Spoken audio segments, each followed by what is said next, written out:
Hello, this is News Mongolian MNB World. I'm your host dzud. And for our top stories. A 10-hour live telethon with artists was successfully held as part of a government-led initiative aimed at supporting herders impacted by dzud. Analysis of the Q4 2023 labor force survey. Officials discuss work-study programs for Mongolian students in South Korea. For other news, stay tuned.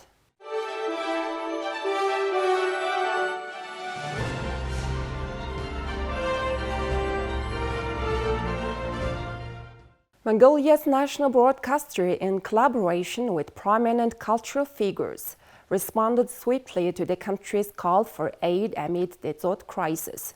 Their united effort comprised a 10-hour telethon featuring some 200 artists, aimed to provide essential support to herders grappling with severe winter conditions.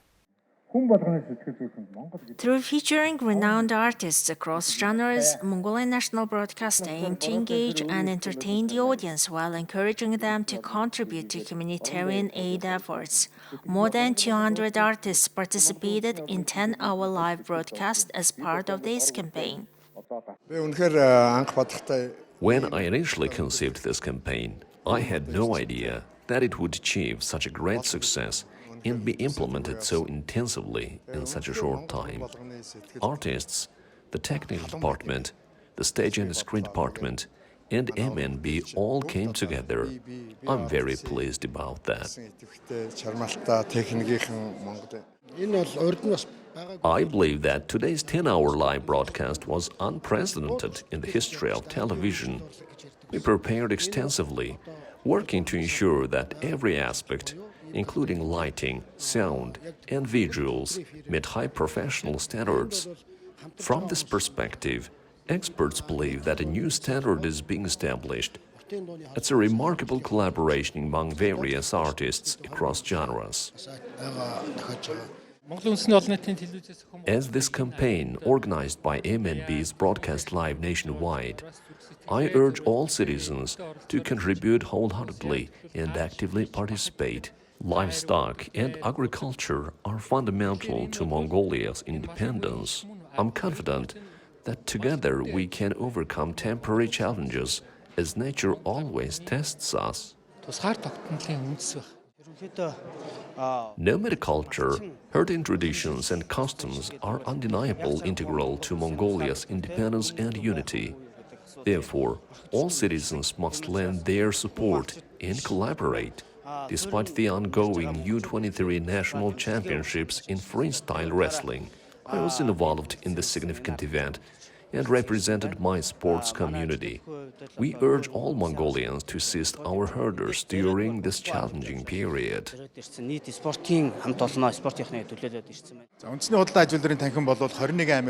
The Mongolian National Chamber of Commerce and Industry, with branches in 21 provinces and with 6,000 members, urges its rural best members and top enterprises to join efforts in overcoming the challenges posed by the dzud crisis in 13 provinces. We support our members, businesses, suppliers, partner herders and exporters, and are prepared to establish a donation fund if necessary.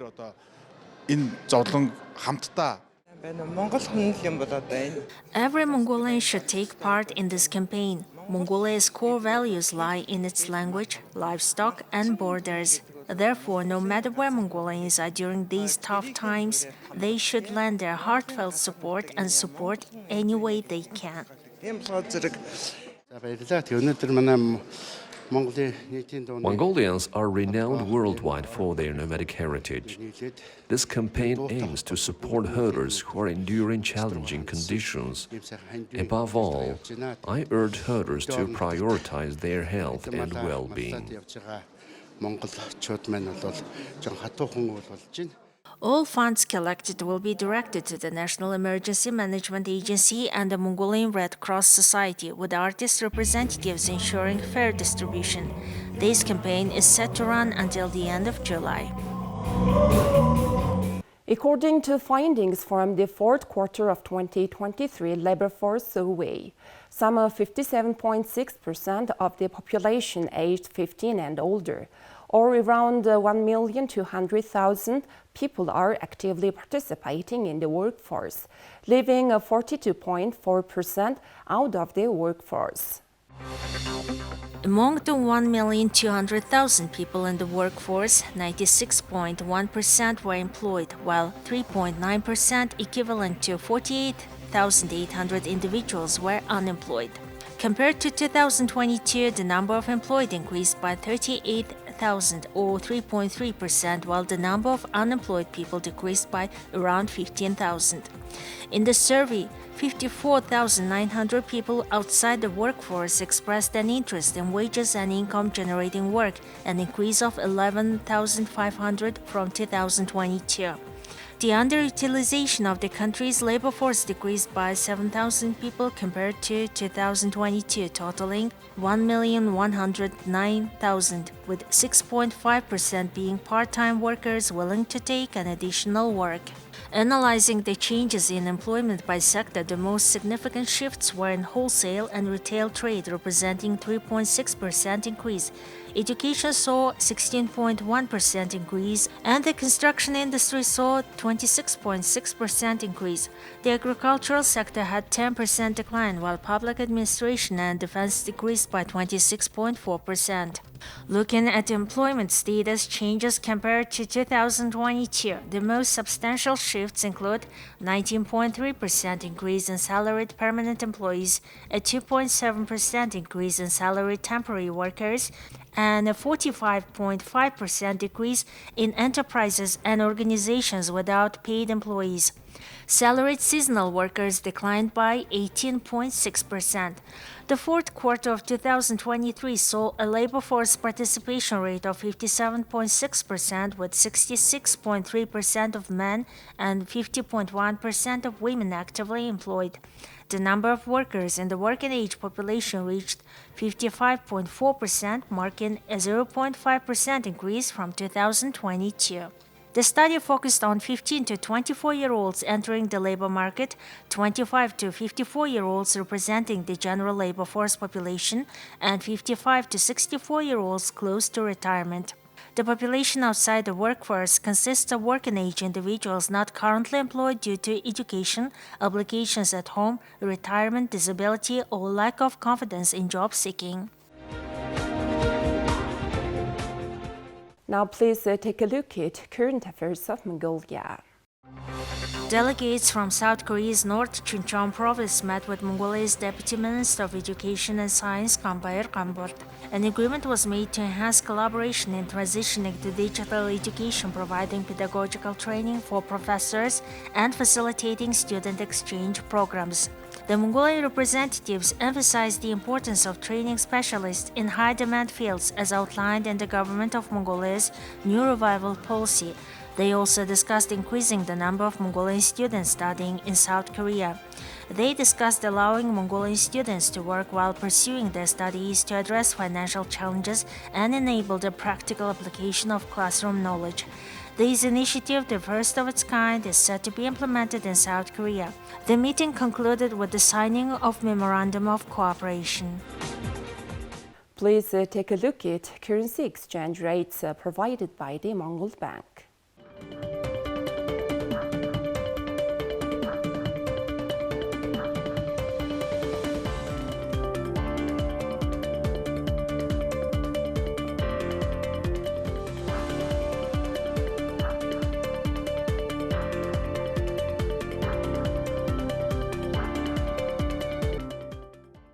Now please have foreign news partnered with international news agencies. The US and Britain struck 18 Houthi targets in Yemen on Saturday, answering a recent surge in attacks by the Iran-backed rebel group on ships in the Red Sea and Gulf of Aden, including a missile strike this past week that set fire to a cargo vessel. U.S. Central Command released footage that it said showed U.S. F/A-18 fighter jets launching on Saturday from the USS Dwight Eisenhower aircraft carrier in support of strikes against Houthi targets. The Eisenhower is currently in the Red Sea, officials said. According to U.S. officials, American and British fighter jets hit sites in 8 locations targeting missiles, launchers, rockets, drones, and air defense systems. The officials spoke on condition of anonymity in order to provide early details of an ongoing military operation. This is the 4th time that the U.S. and British militaries have conducted a combined operation against the Houthis since January 12. But the U.S. has also been carrying out almost daily strikes to take out Houthi targets, including incoming missiles and drones aimed at ships as well as weapons that were prepared to launch. The Houthis denounced the U.S.-British aggression and vowed to keep up its military operation in response. The Yemeni armed forces affirmed that they will confront the U.S.-British escalation with more qualitative military operations against all hostile targets in the Red and Arabian Seas, in defense of our country, people, and nation, said in a statement. The US and UK and other allies said in a statement the necessary and proportionate strikes specifically targeted 18 Houthi targets across 8 locations in Yemen that also included underground storage facilities, radar, and helicopter. Donald Trump won South Carolina's Republican primary on Saturday, easily beating former UN Ambassador Nikki Haley in her home state and further consolidating his path to a 3rd straight GOP nomination. In remarks to supporters as the votes continued to be counted Saturday night, Haley vowed she will keep fighting and stay in the race. I'm not giving up this fight when a majority of Americans disapprove of both Donald Trump and Joe Biden. South Carolina has spoken. We're the 4th state to do so. In the next 10 days, another 21 states and territories will speak. They have the right to a real choice. Not a Soviet-style election with only one candidate. And I have a duty to give them that choice.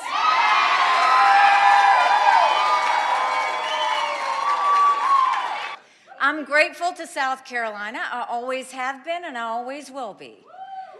And I'm grateful that today is not the end of our story.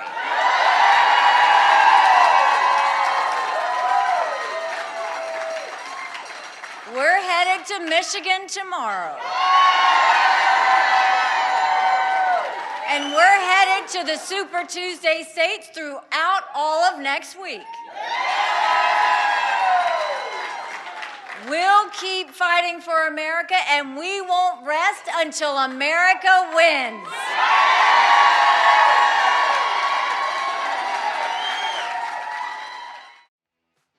She said she plans to head to Michigan for its primary on Tuesday, the last major contest before Super Tuesday. Still, she faces questions about where she might be able to win a contest or be competitive. South Carolina's first in the South primary has historically been a reliable bellwether for Republicans.